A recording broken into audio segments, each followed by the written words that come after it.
جی نحمدہ و نصلی علی رسولہ الکریم، اما بعد، فاعوذ باللہ من الشیطان الرجیم، بسم اللہ الرحمن الرحیم۔ ان فی خلق السماوات والارض واختلاف اللیل والنہار لآیات لأولی الالباب الذین یذکرون اللہ قیاما وقعودا وعلی جنوبہم ویتفکرون فی خلق السماوات والارض ربنا ما خلقت ھذا باطلا سبحانک فقنا عذاب النار ربنا انک من تدخل النار فقد اخزیتہ وما للظالمین من انصار ربنا اننا سمعنا منادیا ینادی للایمان ان آمنوا بربکم فآمنا ربنا فاغفر لنا ذنوبنا وکفر عنا سیئاتنا وتوفنا مع الابرار۔ صدق اللہ العظیم۔ رب اشرح لی صدری ویسر لی امری واحلل عقدۃ من لسانی یفقہوا قولی، آمین یا رب العالمین۔ اب 2 ماہ پہلے جو گفتگو چل رہی تھی وہ کچھ اندازہ نہیں ہے مجھے بھی کہ کیا تھی، کس انداز سے تھی، تو یقیناً آپ لوگوں کے ذہن سے بھی محو ہو چکی ہوگی۔ آیات کو دیکھ کر لگتا ہے کہ شاید ہم ایمان پہ گفتگو کر رہے تھے، اور ایمان کے حوالے سے بنیادی چیزیں جو ہے وہ ہم نے دیکھ لی تھیں۔ اب اس میں ان آیات کے حوالے سے ایک بات جو کی گئی ہے کہ یہ جو کائنات کی چیزیں ہیں، یہ انسان اگر ان پر توجہ کرے، غور کرے تو یہ اللہ کی طرف پہنچاتی ہیں، کیونکہ بنیادی جذبہ انسان کے اندر موجود ہے، یعنی بنیادی ایمان کہیں، اسے جذبہ کہیں، وہ اندر پیوست کر دی گئی ہیں چیزیں۔ فَأَلْهَمَهَا فُجُورَهَا وَتَقْوَاهَا، انسان کی بھلائی والی، خیر والی، نیکی والی باتیں بھی اس کے اندر موجود ہیں، اور انسان بائی برتھ جانتا ہے کہ کیا اچھا ہے کیا برا ہے۔ اسی طرح اللہ کی محبت، کسی کو رب ماننا، یہ بھی انسان کے اندر بائی برتھ اس کے اندر موجود ہے۔ اب جو عقل انسانی ہے یہ ذرا اس کو راستہ دکھاتی رہتی ہے۔ اب وہ جذبہ تو اندھا بہرا ہوتا ہے۔ اب ظاہر ہے کہ پیٹ ہے، اس کے اندر ایک جذبہ ہے کھانے کا ہے، تو وہ کہتا ہے لاؤ کھلاؤ مجھے اس سے کیا غرض ہے کہ بھوک لگی ہے، کہ یہ حلال ہے، یہ حرام ہے، یہ کسی کا مال ہے، یہ جائز ہے، یہ ناجائز ہے، وہ کہتا ہے لاؤ۔ اب یہ جو انسانی عقل ہے، یہ جو فطرت ہے، یہ سمجھاتی ہے کہ نہیں نہیں نہیں، یہ مال تمہارا نہیں ہے۔ یہی جانوروں میں اور انسانوں میں جو ہے مابل امتیاز شے ہے۔ اب ایک جانور کو بھوک لگی ہو تو اسے یہ نہیں پتہ یہ ہمارا کھیت ہے یا یہ کسی کا کھیت ہے، وہ تو پیٹ بھرے گا، کھائے گا، وہ تو کھل گیا ہے تو جہاں سے مرضی اسے ملے اس نے کھانا ہے۔ کتے کو، بلی کو جہاں سے مرضی روٹی مل جائے اور جو مل جائے اس نے کھانی ہے۔ لیکن انسان وہ ایسی شے ہے کہ اس کے سامنے بھی وہ رکھا ہوا ہو کھانا اور یہ بھوکا بھی ہو تو یہ نہیں کھائے گا۔ اب یہ چیزیں انسان کے اندر موجود ہیں۔ اسی میں ہم دیکھتے ہیں کہ یہ نیکی کا جذبہ بھی انسان کے اندر موجود ہے۔ یہ بھی انسان کے اندر پیوست کر دیا گیا کہ انسان کو نیکی بھی کرنی ہے۔ اب یہ جذبہ بھی اندھا بہرا ہوتا ہے، لیکن یہ بھی دائیں بائیں نکل جاتا ہے۔ حد اعتدال میں رہنے کے لیے ضروری ہے کہ ہمارے سامنے کیا ہو، لَقَدْ كَانَ لَكُمْ فِي رَسُولِ اللَّهِ اُسْوَةٌ حَسَنَةٌ۔ حضور صلی اللہ علیہ وسلم کی زندگی جو بطور ماڈل ہمارے سامنے رکھی گئی وہ اسی لیے کہ یہ چیزیں حد اعتدال سے ادھر ادھر نہ نکلیں۔ اور اگر میں پیچھے ایک خاص حوالے سے اگر بات کروں سمجھانے کے لیے، تو انسان کسی نہ کسی ایک سائیڈ پر نکل جاتا ہے۔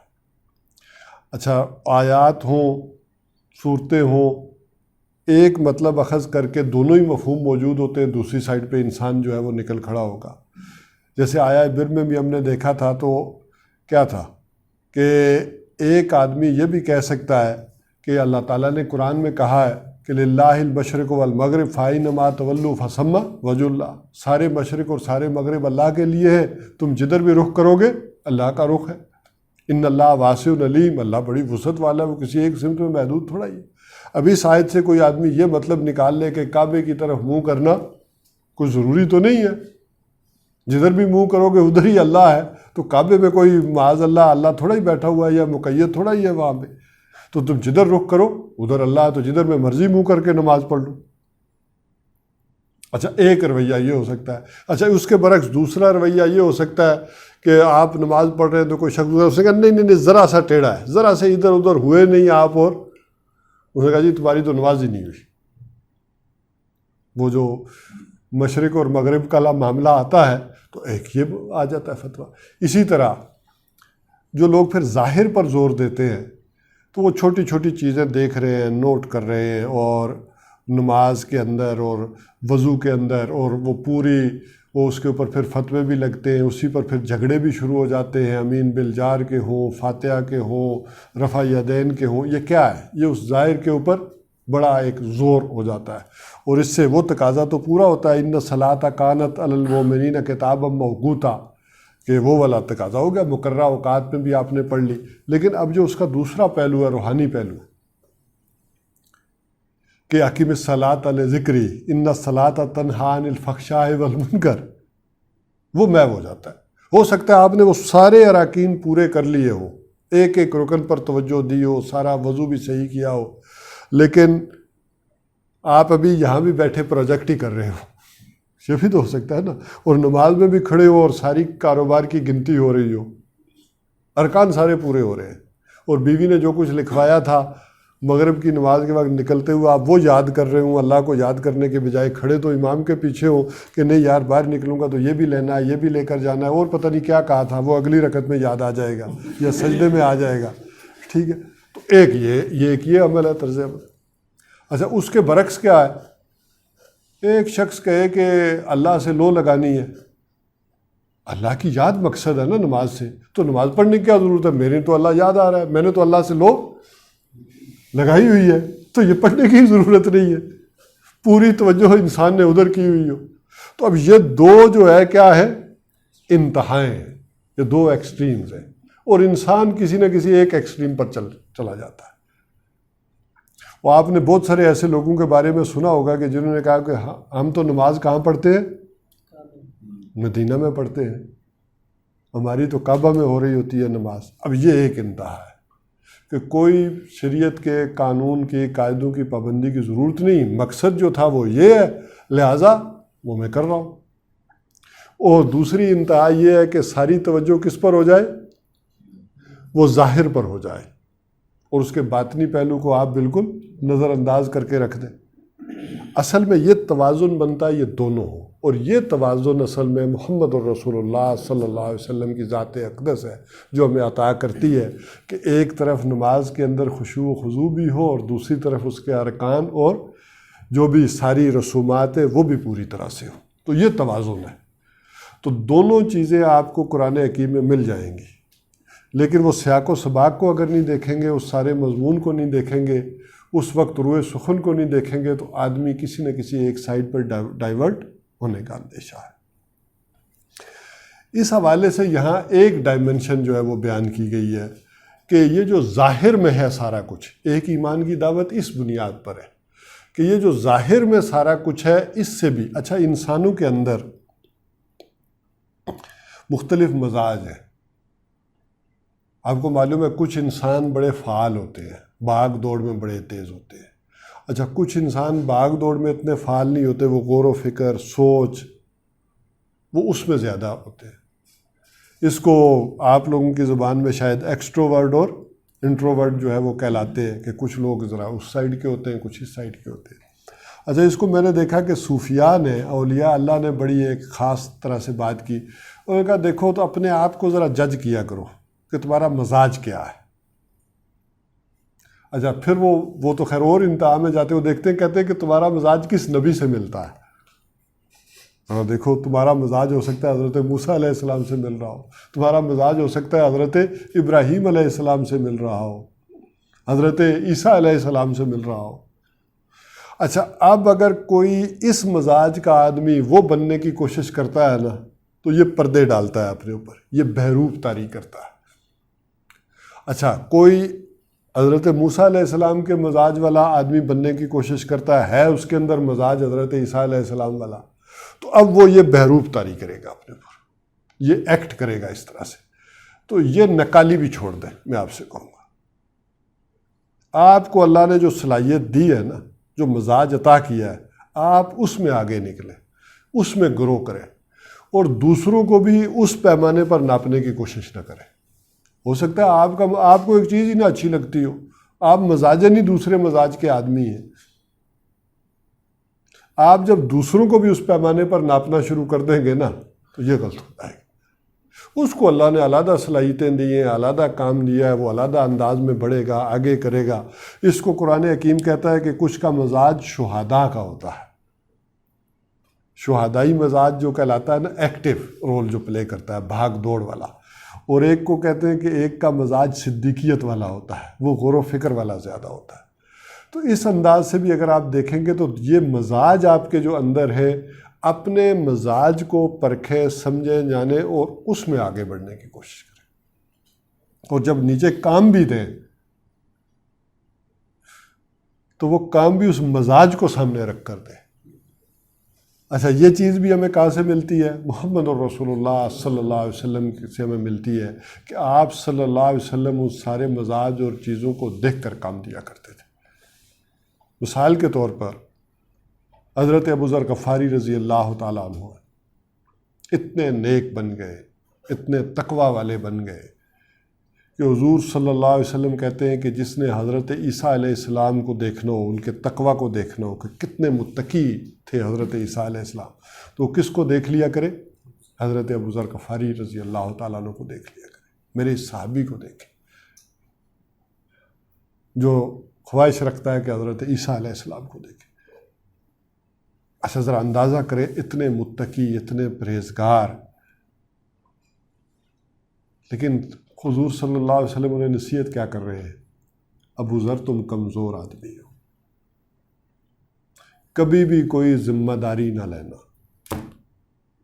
تمہیں اب اگر کوئی رسپانسبلٹی آفر کی جائے تو وہ رسپانسبلٹی نہ لینا، تم کمزور ہو۔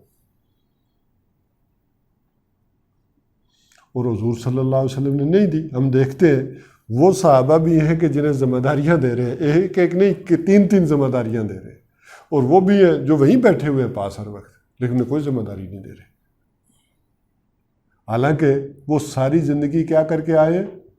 وقف کر کے آئے ہیں، اپنے آپ کو کھپا دیا، لگا دیا انہوں نے۔ حضرت ابو ہریرہ رضی اللہ تعالیٰ عنہ، اب وہ کہہ رہے میں کوئی کام اب نہیں کروں گا، میں تو محمد رسول اللہ صلی اللہ علیہ وسلم ہی کی محفل میں بیٹھوں گا۔ اب گویا سب کچھ چھوڑ چھاڑ کے آ گئے، لیکن حضور رسپانسبلٹی نہیں دے رہے ہوئے۔ ہمارے ہاں تو آتا ہے نا کہ بندے کو دینی رسپانسبلٹی میں ریٹائر ہو کے آ گیا ہے، فارغ ہو کے آ گیا ہے، ٹھیک ہے، اس کو دے دے، کیوں جی یہ وقت دے سکتا ہے، حالانکہ اس میں کے اندر نہ وہ اہلیت ہے نہ صلاحیت ہے۔ تو محمد رسول اللہ صلی اللہ علیہ وسلم، اچھا حضرت ابوبکر صدیق فارغ نہیں ہے، وہ تو اپنا بزنس کر رہے ہیں، لیکن رسپانسبلٹی حضور دے رہے ہیں ان کو، حالانکہ وہ دیکھا جائے تو کہیں یہ تو فارغ ہی نہیں ہے، وہ تو خلافت کی ذمہ داری اتنی بڑی جب رسپانسبلٹی ملی ہے تو حضرت عمر رضی اللہ تعالیٰ عنہ نے ہاتھ جوڑے کہ اب آپ اپنا یہ تھیلا چھوڑ دیں، تو ان کا کھاؤں گا کہاں سے؟ ایک دن سارے امور سلطنت نپٹائے اور دوسرے دن بیگ لے کے لیکن کہاں جا رہے ہیں؟ جی میں اپنا کام کرنے جا رہا ہوں، کیونکہ یہ حرج ہو جائے گا۔ آپ کو جو وظیفہ چاہیے وہ بیت المال سے لے لیں، اور آپ کی ضرورت جو ہے کسی بھی درجے کی ہے، منیمم ہے، وہ لے کر کریں تو یہ کام کریں۔ اسی طرح ہم دیکھتے ہیں کہ حضرت عمر رضی اللہ تعالیٰ عنہ بھی مصروف آدمی، یہاں تک کہ اتنے مصروف ہیں کہ وہ کہتے ہیں کہ ایک دن میرا پارٹنر حضور صلی اللہ علیہ وسلم کی محفل میں جائے گا اور ایک دن میں جاؤں گا، لیکن حضور دیکھ رہے ہیں کہ ان کے اندر ذمہ داری کا معاملہ ہے۔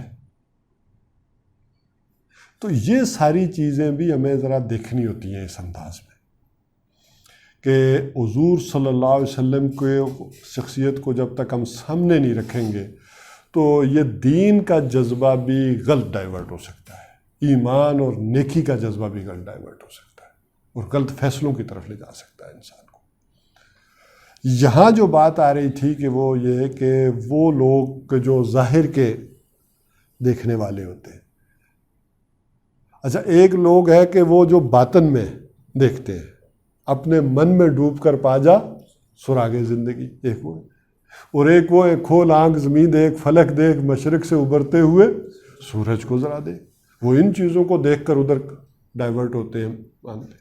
اب ایک آدمی جو ہے وہ اپنے مزاج کے مطابق ادھر دیکھتا ہے، اس کا وہ میلان ہی نہیں ہے کہ وہ انٹروورڈ ہو، یہاں سے غور کرے، یہاں سے اسے جلا ملے۔ اس کا میلان ہے کہ ظاہر میں جو چیزیں، کائنات کے اندر جو چیزیں پھیلی ہوئی ہیں، اسے دیکھ کر وہ اس سائڈ پہ آئے گا، تو اسے ہمیں اسی راستے سے لانا ہے، اس کو چلا نہیں کٹوانا۔ اور ایک ہے وہ، اچھا وہ ہو سکتا ہے وہ مزاجن کاٹے ہی نہ، آپ سب کے لیے وہ ایک ہی طرح کا وہ نسخہ رکھ دیں گے تو وہ کامیاب نہیں ہوں گے۔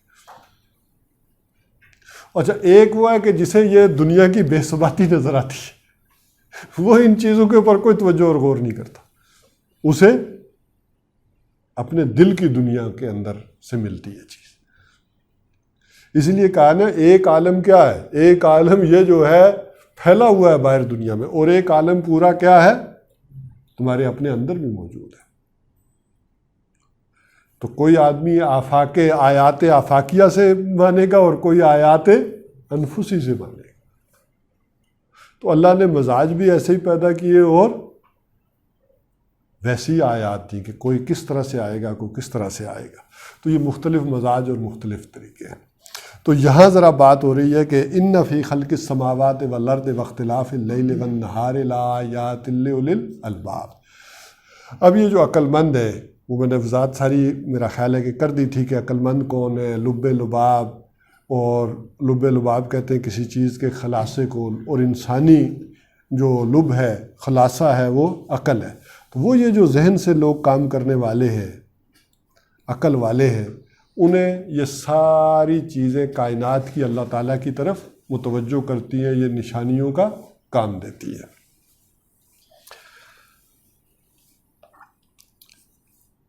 اور میں چونکہ آگے بڑھوں گا، میں نے تمہیدی میں چیزیں عرض کر دی ہیں۔ الذین یذکرون اللہ قیاما وقعودا وعلی جنوبہم۔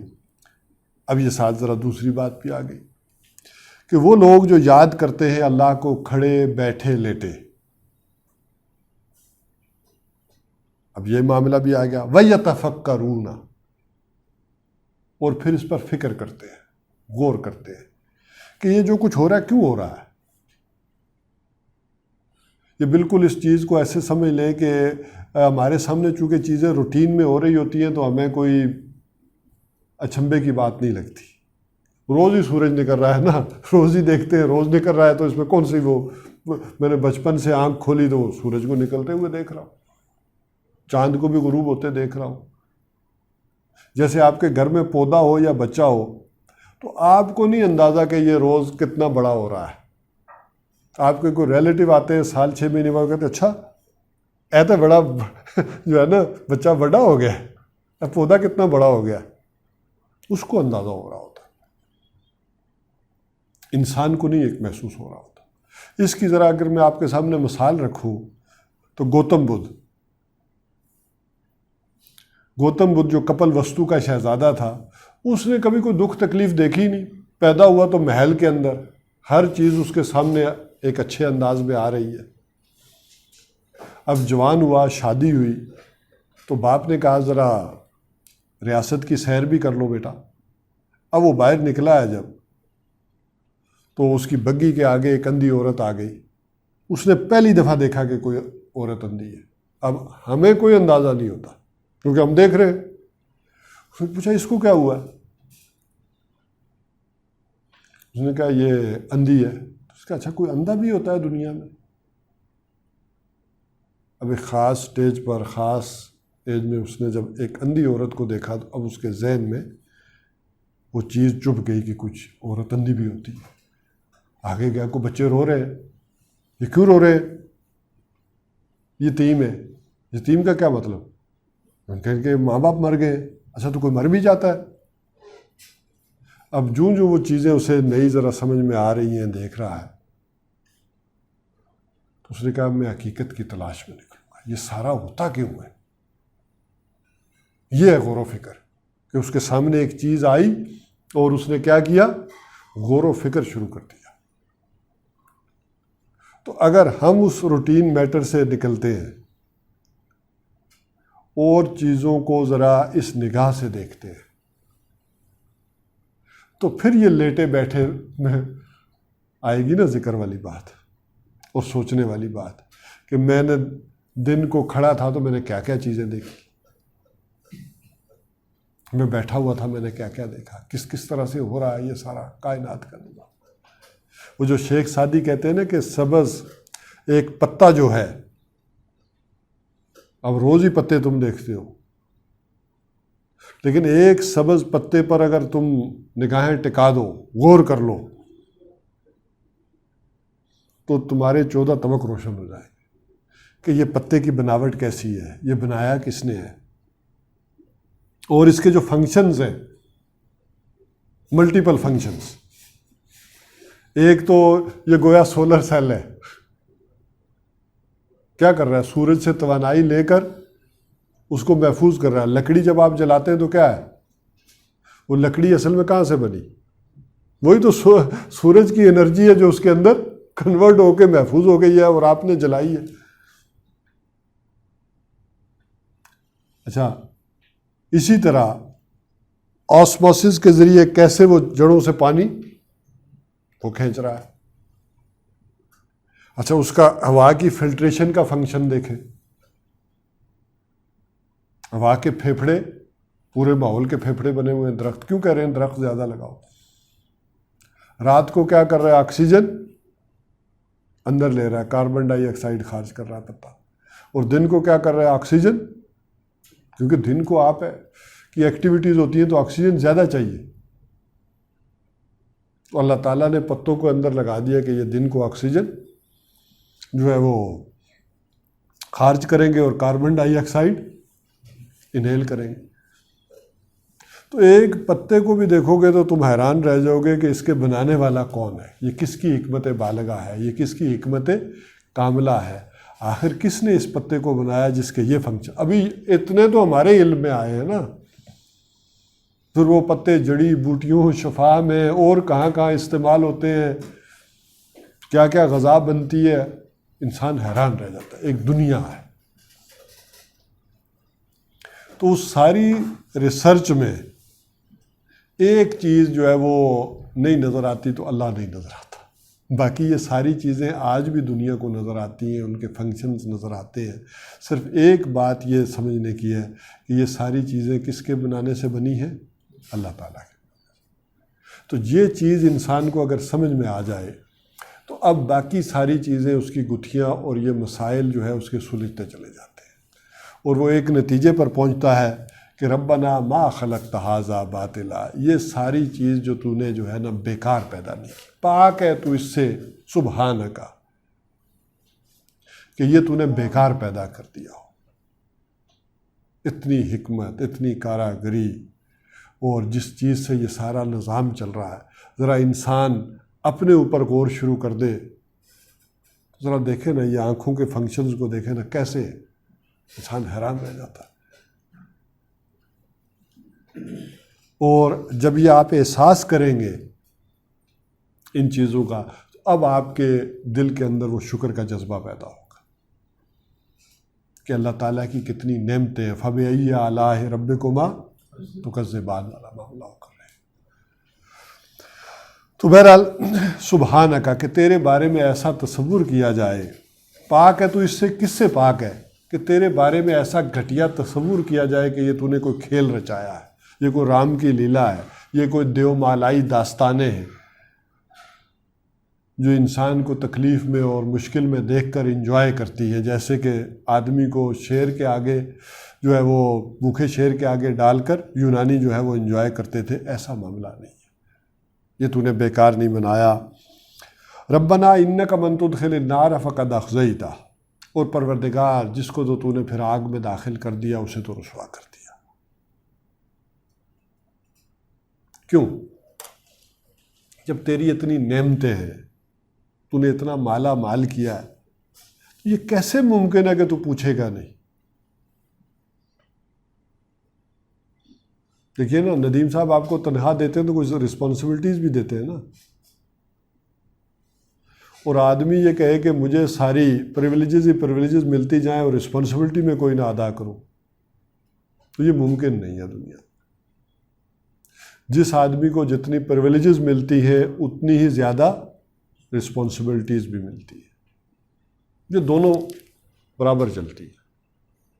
جتنی آسائشیں ہوں گی، جتنی آپ کو چیزیں ملیں گی، اتنی ہی ذمہ داریاں بھی بڑھیں گی. یہ توازن اسی انداز میں چلتا ہے. اب ایک عقل مند انسان وہ یہ سمجھتا ہے کہ اللہ تعالیٰ کی جتنی آسائشیں، جتنی نعمتیں، ان سے میں استفادہ کر رہا ہوں، تو میری ذمہ داریاں کیا ہے، رسپانسبلٹیز کیا ہے. اور جس کے پاس جتنی زیادہ فیسلٹیز ہیں اللہ کی طرف سے، وہ اتنا ہی بڑا رسپانسبل ہے. اور جب کوئی آدمی اپنی رسپانسبلٹیز ادا نہیں کرتا تو سزا اور جزا کا ایک نظام ہے، دنیا میں بھی ہے اور اس کے ہاں بھی ہے. تو اگر اس نے یہ سارا بیکار پیدا نہیں کیا ہے، یہ ساری فیسلٹیز تمہیں پرووائڈ کی ہیں، اس دنیا کو، اس زمین کو تمہارے رہنے کے لیے سازگار بنایا ہے، تمہیں انسان بنایا ہے، پھر یہ کیسے ممکن ہے کہ تم سے پوچھے گا نہیں؟ اور جس آدمی نے پھر اس کی ذمہ داریاں، اس کی طرف سے عطا کردہ ذمہ داریاں ادا نہیں کی، پھر اس کا مقدر رسوائی ہے آگ والا. وَمَا لِلظَّالِمِينَ مِنْ انصار، اور پھر ظالموں کا کوئی مددگار نہیں ہوگا. یہاں تو پھر تھانے سے چھوٹ آتے ہو، کوئی ایم پی اے، ایم این اے، کوئی چچا انکل سفارش کر کے چھڑوائی لاتے ہیں، لیکن وہاں معاملہ کیا ہوگا؟ وہاں کوئی چھڑوانے والا نہیں ہوگا، وہاں کوئی مددگار نہیں ہوگا. اگر یہ چیز ایک آدمی نے سمجھ لی، سوچ لی، اور اسے یہ چیز سمجھ آ گئی، چاہے لیٹے آئی، بیٹھے آئی، سوتے آئی، کھڑے ہوتے ہوئے آئی، اب اگر اس کے کانوں میں، اچھا یہ جو پہلے بات میں کر رہا تھا نا، یہ ساری اس کی فطرت کی آوازیں ہیں. اب اس کے کانوں میں اگر آواز پڑے، ربنا اننا سمعنا منادیا ینادی للایمان، پروردگار ہم نے سنا ایک منادی کرنے والے کو، ایک آواز لگانے والے کو، جو کس چیز کی آواز لگا رہا تھا؟ للایمان، ایمان کی ندا لگا رہا تھا، ایمان کی صدا دے رہا تھا.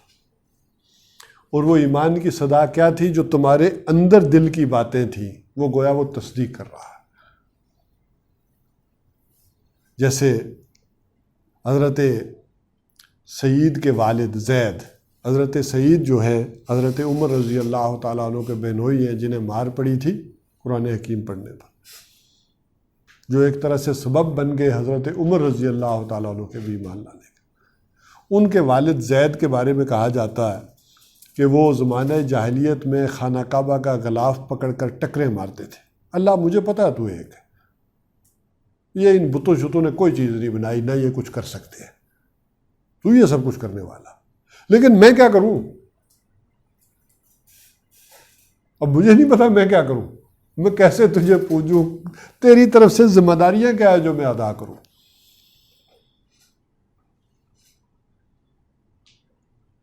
اب یہ وہ شے ہے، فطری دعا ہے کہ میں کیا کروں، اللہ مجھے ہدایت دے. اور یہ ہدایت والی بات ہم روزانہ 5 وقت، اور 5 وقت میں کئی بار نماز میں کیا مانگتے ہیں؟ اہدنا الصراط المستقیم. ہم دنیا میں کیسے رہیں، کس طرح سے رہیں، یہ اللہ سے ہم دعا مانگتے ہیں. اچھا اب ہمارا حال کیا ہے؟ لیکن کرتے ہم الٹا ہے سارا کچھ. ذرا اندازہ کریں نا، یہ سورہ فاتحہ میں آپ مانگتے کیسے ہیں دعا؟ اہدنا الصراط المستقیم، ہمیں کیا کر، سیدھے راستے کی طرف ہدایت دے. اور اس کی وضاحت کیسے کرتے ہیں؟ کون سے سیدھے راستے کی طرف؟ صراط الذین انعمت علیہم، جن پر تو نے انعام کیا. منم یافتہ لوگ تھے جن سے تو خوش ہوا،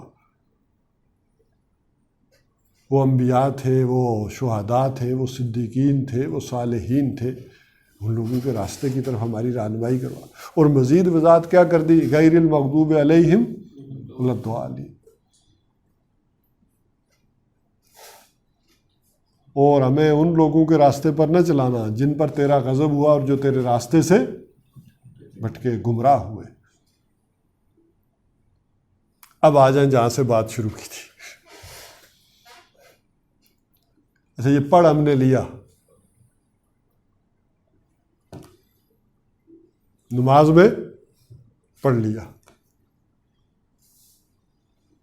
توجہ نہیں کی، جو اس کا حاصل تھا وہ نہیں ہوا۔ باہر نکل کر ہم نے منم یافتہ لوگوں کا راستہ چھوڑا، اور راستہ کن کا اپنانا شروع کر دیتے ہیں، غیر المغضوب علیہم ولا الضالین۔ اچھا، دعا جا کر کیا مانگ رہے ہیں، ان کے راستے پر نہ چلانا، اور باہر نکل کر جو نت نیا فیشن، جو نت نئی کرتوت ادھر سے آ رہی ہوتی ہے وہ اپنا لیتے ہیں۔ تو یہ کیا ہے، یہ بھی گویا ایک طرف ڈائیورٹ ہو جانا ہے، اور اس بات کی غور و فکر کی اور سوچنے کی دعوت ہے جو یہاں مل رہی ہے کہ ذرا اپنے طرز عمل پہ غور کریں، اللہ سے آپ مانگ کیا رہے ہیں اور پریکٹیکلی کیا کر رہے ہیں۔ تو اب اس ذہن میں اس چیز کو رکھتے ہوئے اللہ تعالیٰ کے اس کلام کو سمجھے کہ ربنا اننا سمعنا منادیا ینادی للایمان۔ اب ہمارے دل کی جو پکار ہے، بات ہے، وہ جو فطرت کی گواہی ہے، ہم نے سنا ایک پکارنے والے کو۔ تو جب اللہ کا کلام آپ کے سامنے آئے، اللہ کی بات آپ کے سامنے آئے، تو کیا کہا، فآمنا، تو ہم نے کیا کیا، ایک سلیم الفطرت صحیح آدمی کہتا ہم ایمان لے آئے۔ ہم نے وہ ایمان لانے کا مطلب کیا ہے، اس بات پر یقین کر لیا۔ ایمان نام ہے یقین کا، ہم نے مان لیا کہ یہی بات صحیح ہوگی اور یہی درست ہوگی۔ ربنا فاغفر لنا ذنوبنا، اب دوسری بات کیا آتی، اس سے پہلے جو کمی ہوئی، جو کوتاہی ہوئی، جو غلطیاں ہو گئیں، جب انسان صحیح غور کرے اور دیکھے تو معلوم ہوگا کہ میں نے تو اپنے پروردگار کی بندگی اس انداز میں نہیں کی، اس کے احکامات پر نہیں چلا۔ تو کیا کر پروردگار وہ جو میری پچھلی کمیاں کوتاہیاں تھیں ان کو کیا کر دے، معاف کر دے، ان پر پردہ ڈال دے میرے پروردگار۔ اور وَكَفِّرْ عَنَّا سَيِّئَاتِنَا، اور اگر وہ جو بیلنس شیٹ میں بھی بیلنس لکھ دیا گیا ہے، ایک ہے نا اندراج بھی ہو گیا نا، ایک تو یہاں دنیا میں پردہ ڈال دے، اور ایک جو ریکارڈ بھی ہو گئی ہے کیا کر وہاں سے بھی مٹا دے۔ کفر عنا سیئاتنا کا مطلب یہ ہے کہ اس ریکارڈ سے بھی مٹ کر دے، ہے نا، آپ کا لیجر تو شو کر رہا ہوگا نا، یہ نیکی ہے، یہ بدی ہے، یہ اچھا کام کیا، یہ برا کام کیا، تو وہ ایکولنٹ انٹری ڈال کے توبہ کی میری، ان کو بھی ختم کر دے۔ وَتَوَفَّنَا مَعَ الْأَبْرَارِ، اور اس دنیا سے جانا ہی جانا ہے، میرا خاتمہ کن لوگوں کے ساتھ کر، مجھے وفات کن لوگوں کے ساتھ دے، جو نیکوکار ہو، جو اچھے لوگ ہیں ان کے ساتھ میرا معاملہ ہو۔ ربنا وآتنا ما وعدتنا علی رسلک، اور پروردگار جو وعدے تو نے اپنے رسولوں کی وساطت سے کیے ہیں، رسولوں نے جو خبریں ہمیں دی ہیں، کیا کر، ربنا وآتنا ما وعدتنا علی رسلک ولا تخزنا یوم القیامہ، اور قیامت کے دن ہمیں پھر رسوا نہ کیجیے، یعنی ہمیں ان وعدوں کا مصداق بنائیو۔ انک لا تخلف المیعاد، یقیناً تو اپنے وعدے کے خلاف نہیں کرے گا۔ شک ہمیں تیرے اوپر نہیں ہے کہ تو اپنے وعدے کے خلاف کرے گا، شک کس پر ہے، اپنے اوپر ہے کہ پتہ نہیں ہم ان وعدوں کے مصداق بن سکیں گے نہیں بن سکیں گے۔ تیرا وعدہ اپنی جگہ اٹل ہے، وہ ہو کر رہے گا۔ ہمیں ہمت اور توفیق دے کہ ہم اس پر پورا اترنے کی کوشش کریں. مجھے لگتا ہے کہ یہ وہ سبق تھا کہ یہاں تک ہم پہنچ چکے تھے. تو یہ اگر آپ کی یہاں تک یاد دہانی ہو گئی ہے تو آگے ذرا پھر لمبا معاملہ ہے، وہ انشاءاللہ العزیز اگلی دفعہ پھر اس سے آگے بڑھیں گے. یہاں تک آپ نے کوئی سوال پوچھنا ہو تو پوچھ لیں. جس میں سے ایمان یہ ہے کہ ایمان جو ہے وہ ایک لیول کا ہمیشہ نہیں رہتا، تو اس پہ مستقل مزاجی جو ہے اس کے لیے کچھ طریقہ کار ہے کہ وہ ایک تو مطلب اپنے لیول پہ رہے اور ایک جو بیر منیمم ہے اس سے نیچے نہ آئے، کیونکہ پھر وہ جب اس سے نیچے آتا ہے پھر ہمارے وہ جو گڑبڑ والے مسائل ہیں وہ بہت زیادہ بڑھ جاتے ہیں اور ہم نیکی سے دور بدی کی طرف جو ہے نا وہ، اور پھر ایک لیول وہی آتا ہے کہ جب آپ کا دل بالکل داغدار ہو جاتا ہے اور آپ پہ وہ اثر ہی ختم ہو جاتا ہے کہ نیکی ہے یہ برائی ہے. تو وہ کچھ ایسے کیا اسباب ہیں کہ جو ہم ایک بیر منیمم سے نیچے نہ جائیں، تو کیا ایسے عمل ہمیں ریگولر کرنے چاہیے؟ اس کا سب سے بڑا عمل جو حضور صلی اللہ علیہ وسلم اور صحابہ کرام کرتے تھے اور جس کی تلقین ہمیں کی گئی، وہ جسے مولانا ظفر علی خان نے کہا ہے کہ ایمان وہ جنس نہیں جسے لے آئیں دکان فلسفہ سے، عاقل کو ڈھونڈے سے ملے گی قرآن کے سپاروں میں. اصل آج کے دور کا مسئلہ یہ ہے کہ اللہ کی اس کتاب کے ساتھ ہمارا بودھ پیدا ہو گیا.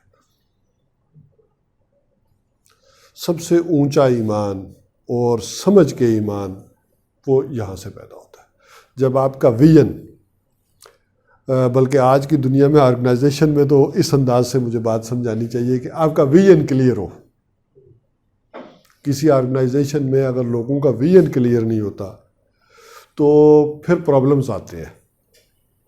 مثلا آپ اگر اپنا ویژن کلیئر رکھتے ہیں، میتھڈالوجی کلیئر رکھتے ہیں اور اس ویژن کا پرپز کلیئر رکھتے ہیں، خالی ویژن بھی تو نہیں ہے نا، ویژن کا کوئی پرپز ہوتا ہے، پھر پرپز کا کوئی الٹیمیٹ پرپز ہوتا ہے کہ آخر کار آپ اس کس نتیجے پر پہنچنا چاہ رہے ہیں.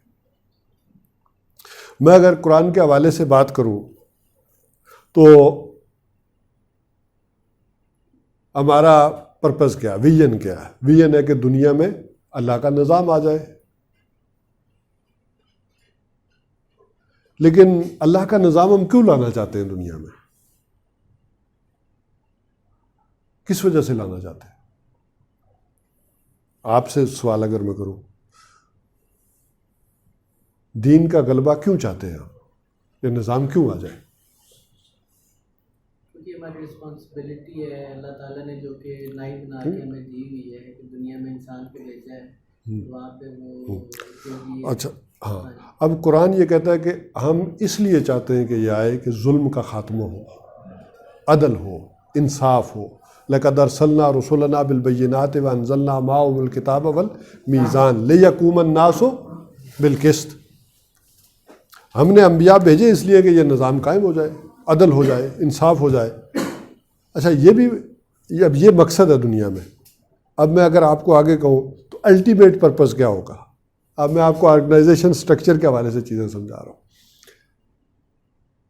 الٹیمیٹ مقصد کیا ہے؟ یہ تو مقصد ہو گیا، ویژن یہ ہو گیا کہ نظام آئے، اور مقصد کیا ہے؟ تاکہ عدل و قسط، ظلم کا خاتمہ، یہ انصاف ہو دنیا میں. الٹیمیٹ پرپز کیا ہے؟ اگر آپ اس لائن میں چیزوں کو نہیں نہ سمجھیں گے تو چیزیں یہی سے کنٹراڈکٹ کریں گی. مثلا ایک جگہ قرآن حکیم میں لکھ دیا گیا لَقَدْ أَرْسَلْنَا رُسُلَنَا بِالْبَيِّنَاتِ وَأَنزَلْنَا مَعَهُمُ الْكِتَابَ وَالْمِيزَانَ لِيَقُومَ النَّاسُ بِالْقِسْطِ. ہم نے رسول بھیجے اس لیے، انہیں معجزے دیے، کتابیں دی، میزان دی، تاکہ لوگوں کے مابین انصاف قائم کرے. اچھا دوسری جگہ قرآن کہتا ہے رسلا مبشرین و منذرین لئلا یکون للناس علی اللہ حجۃ بعد الرسل.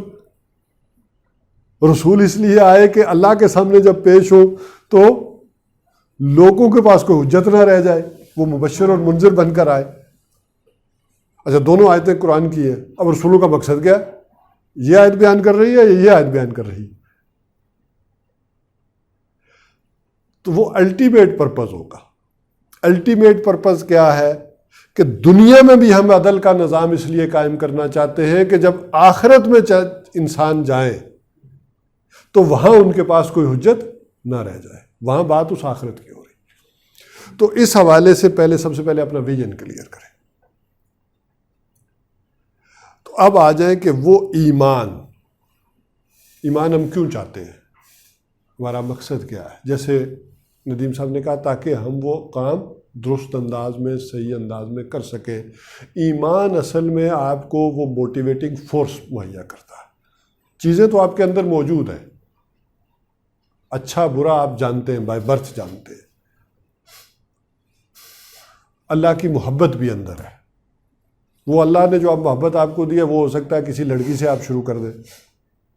شیطان نے تو یہ کرنا نا, محبت ہے آپ نے کسی نہ کسی سے تو کرنی ہے نا, یا پیسوں سے کرنی ہے, یا نوکری سے کرنی ہے, یا لڑکی سے کرنی ہے, کہیں نہ کہیں انسان نے محبت کرنی ہے.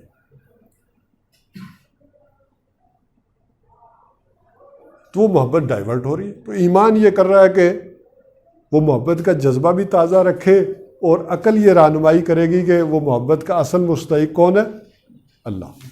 والذین آمنوا اشد حبا للہ. اب میں نے جیسے بات کی کہ سب سے مؤثر ترین ویژنری جو بالکل ذہن کو بھی کلیئر کر دے وہ تو قرآن ہے. ایک ہے ڈارمنٹ طریقے سے, وہ یہ ہے کہ فرمایا کہ آپ نیک لوگوں میں اٹھے بیٹھیں گے تو وہ بھی ایمان کا ایک آسان ذریعہ. اچھا ایک طریقہ ہے قرآن یہ بھی کہتا ہے کہ اچھا تمہیں نہیں پتہ چل رہا, اب یہ مزاجوں کی بات ہو رہی ہے, میں کہہ رہا ہوں. قرآن کہتا ہے کہ تم نیک عمل کرو گے تو اس کے نتیجے میں ایمان پیدا ہوگا. عمل کا رد عمل ہوتا ہے نا, تو یہ کیسے ممکن ہے کہ تم کرتے جو کہتا ہے نہیں بھی سمجھ آ رہی نا, تم اللہ اور اللہ کے رسول کے احکامات کی پاسداری کرو, اس کے احکامات پر چلو, اس کے نتیجے میں کیا ہوگا, ایمان تمہارے اندر پیدا ہو جائے گا. ٹھیک ہے, ویژنری کلیئر نہیں ہوگا لیکن پیدا ہو جاتا چلا جائے گا, آسان ہو جائے گا. اچھا نیک لوگوں میں بیٹھو گے تو اس سے بھی ایمان میں ہوگا. ہیٹر لگا ہوا تو ہیٹر کی گرمی تو آئے گی نا, تو ایمان والا کوئی شخص ہے اس سے کچھ نہ کچھ ایمان آئے گا ہی. تو یہ مزاج کے اعتبار سے چیزیں ہیں. ایک آدمی بالکل یہاں سے کلیئر ہو کر ایمان پر چلنا چاہتا ہے, اس کے لیے تو قرآن ہے, یہ صحیح رہنمائی کرتا ہے. ہاں ساتھ ساتھ آپ عمل بھی کر رہے ہیں, نیک لوگوں کے ساتھ بھی کونوا مع الصادقین بھی ہو رہے, تو وہ اور اس کو جلا ملے گی, اور وہ پروموٹنگ والا معاملہ ہوتا چلا جائے گا. تو میرے خیال میں آپ کو تینوں ہی طریقے اپنانے چاہیے. تو نارملی ہمارے لیے بھی اسٹریٹجی جب بناتے ہیں نا تو ایک لانگ ٹرم اسٹریٹجی ہوتی ہے, ایک شارٹ ٹرم اسٹریٹجی ہوتی ہے. تو لانگ ٹرم تو میرے خیال میں قرآن پاک ہے. اچھا لانگ ٹرم اور شارٹ ٹرم صحابہ کرام پتہ کس طرح بناتے تھے؟ قرآن حکیم سے ایک سپارہ روز پڑھتے تھے, یہ شارٹ ٹرم ایمان تھا. ٹھیک ہے, یہ شارٹ ٹرم سمجھ آیا ہے نہیں آیا, جب میں عمل کی بات کر رہا ہوں نا, ایک پارہ روز پڑھ لیا. اب لانگ ٹرم کے لیے کیا کرتے تھے, ایک آیت پر غور کرتے تھے.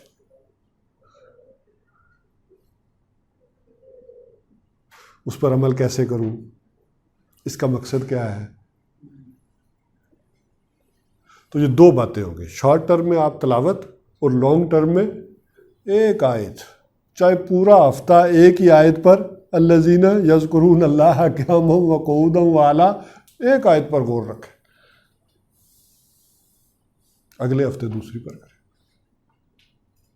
تو یہ آپ کو شارٹ ٹرم اور لانگ ٹرم میں دونوں اسی سے مل جائیں گے. اچھا ایمان کی دعوت جو ہے نا, مطلب جو دے رہے ہیں, منادی کر رہے ہیں, ہم کیسے اس کو جج کریں کہ واقعتاً یہ ایمان کی طرف بلا رہے ہیں؟ اس وقت تو وہ رسول بلاتے ہیں. جی ابھی ہاں, اس کے لیے پھر دیکھیں ہر اچھا کام نیک کام ہے دنیا میں, دعوتیں بھی بہت ساری ہیں, اچھائی کی, بھلائی کی, نیکی کی. ایک تو میں نے کہا تھا کہ حضور صلی اللہ علیہ وسلم اسوہ معیار ہوگا, اور دوسری چیز جو سب سے بڑھ کر کہی گئی وہ یہ تھی کہ جس نے قرآن کی طرف بلایا, قرآن کی طرف دعوت دی, اس نے صحیح بات کی. اب وہ کوئی بھی ہو, کسی بھی جماعت سے ہو. اب بعد میں ایک بات آ جائے گی کہ اس کو بیلنس کر, آپ کا دل گواہی دے دے گا. ورنہ آپ کے دل کے اندر ایک پیاس رہے گی، ایک خلش رہے گی، کوئی ایک دھند سی رہے گی کہ بات تو ٹھیک ہے، میں جا رہا ہوں، نیکی بھی کر رہا ہوں، اٹینڈ بھی کر رہا ہوں محفلیں، لیکن کلیئرٹی نہیں آئے گی۔ ایک وقت آئے گا کہ ایک جگہ کہیں نہ کہیں آپ کو مل جائے گی کہ جہاں آپ کو کلیئرٹی آ جائے گی، اور اس کے لیے وہ کیا ہوگا؟ اہدنا الصراط، وہ مسلسل آپ مانگ رہے ہیں، وہ شعور کے ساتھ مانگتے چلے جائیں تو آپ کو اللہ تعالیٰ وہاں پر لے جائیں گے۔ ہدایت کے بھی درجے درجہ بدرجہ آتی ہے، آج ہی نہیں ساری آ جائے گی، آہستہ آہستہ چیزیں کھلتی ہیں، چلتی جاتی ہیں۔ آپ دنیا میں بھی کوئی کام شروع کرتے ہیں تو پہلے دن تو نہیں آتا، آپ پہلے سیکھتے ہیں، اس کا علم حاصل کرتے ہیں، پھر اس کو ایکسرسائز کرتے ہیں، پھر آپ کا تجربہ بڑھتا ہے، پھر معلومات بڑھتی ہیں۔ بلکہ اب تو دنیا میں یونیورسٹیز یہ کہتی ہیں، ہارورڈ والے ہوں، آکسفورڈ والے کہتے ہیں ہم نے جو کچھ آپ کو پڑھایا 5 سال کے لیے ویلڈ ہے، اس کے بعد آپ اپلائی کر رہے ہیں تو آپ پرانی دنیا میں رہ رہے ہیں۔ جتنا آپ پڑھ کے آئے ہیں 5 سال تک ویلڈ ہے، اس بعد اس کا مطلب ہے آپ نے نئی انفارمیشن، نئی معلومات، نئی چیزیں کی نہیں، بڑھے ہی نہیں آپ آگے۔ تو اس حوالے سے دونوں اعتبار سے مسلسل اگر آپ تعلق رکھیں گے قرآن حکیم کے ساتھ تو یہ بڑھوتری ہوتی رہے گی۔ یہ کتاب پرانی نہیں ہو سکتی، اس کا سبق بوسیدہ نہیں ہو سکتا۔